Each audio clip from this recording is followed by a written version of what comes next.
Odam bolasi dunyoda yashar ekan, albatta xavotirga, mashaqqatga, vahimaga, qo'rquvga duch keladi. Bularning hammasini oldida sobit turishlikka insonning toqati yetmaydi. Chunki inson ojiz, inson zaif qilib yaratilgan. Va xuliqal insonu zaifa. Inson ojiz qilib yaratilgan. Demak, inson ojiz.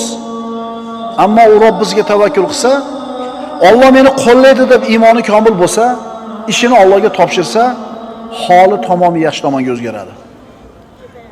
Kelayotgan qo'rquvlar, hodisalar, voqealar, halokatlar bandani ezib qo'yadi. Shunda unga bitta yo'l qoladi. Hasbiyallohu va ni'mal vakil. Meni hisobim Allohning qo'lida, u naqadar zo'r vakildir. O'zi shu bir musibat tayda qolgan odamni boshqa nima chorasi ham bor? Nima chorasi ham bor? Agar birodar haqiqiy mo'min bo'ladigan bo'lsang, yolg'iz o'zini o'ziga suyan.